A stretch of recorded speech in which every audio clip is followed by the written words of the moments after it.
کسی بھی انسان کے حوالے سے کوئی دن منانا اسلامی روایت نہیں ہے.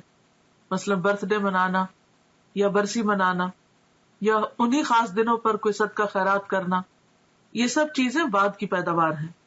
صحابہ کرام ان چیزوں سے بہت آگے تھے، ان کی زندگیوں میں ایسی مصروفیات نہیں تھی.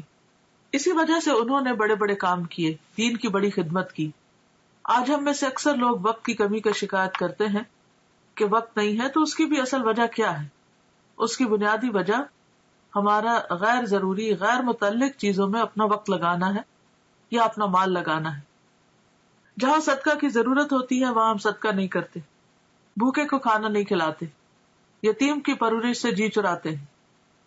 اسی طرح دین کے کام، تبلیغ کے کاموں میں خرچ کرنا تو ہمارے ذہن میں ہی نہیں ہوتا، یا اس کو تو ہم صدقہ خیرات میں شامل ہی نہیں کرتے، یا صدقہ جاریہ کے کام یا پروجیکٹس جو ہیں وہ نظر انداز کیے رکھتے ہیں. یعنی اوور آل جو امت کی حالت، اسی وجہ سے ہماری حالت دیکھنے کے قابل ہے. لیکن پھر ہمارا مال کہاں جاتا ہے؟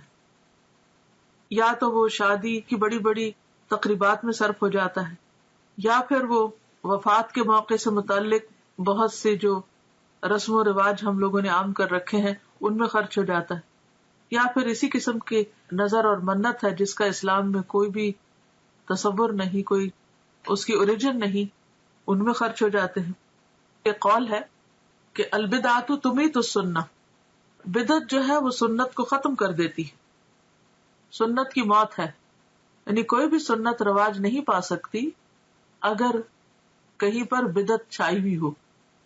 تو یہ عام سمجھ میں آنے والی کامن سینس کی بات ہے کہ اگر آپ اپنے وقت کو یا اپنی جگہ کو یا اپنے کسی بھی کام کو غیر ضروری چیزوں سے سٹف کر دیں گے، بھر دیں گے، اور غیر متعلقہ چیزیں اس میں کرنے لگیں گے، تو جو اصل چیز ہے یا اہم کام ہے وہ نہیں ہو سکے گا. مثلا اگر اپنے اہم وقت میں، پرائم ٹائم میں آپ فضول باتیں کرتے رہیں، ادھر ادھر گھومتے پھرتے رہیں، تو آپ کا نماز کا وقت نکل جائے گا. اسی طرح اگر آپ اپنے صدقہ خیرات کو غیر ضروری چیزوں پر لگا دیں گے تو ضروری چیزوں پر خرچ کرنے کے لیے آپ کے پاس مال نہیں رہے گا. اسی طرح اگر آپ کی دلچسپیاں صرف انٹرٹینمنٹ میں لگ گئی تو آپ کے پاس وقت نہیں رہے گا کہ آپ کوئی سنجیدہ کام کر سکیں.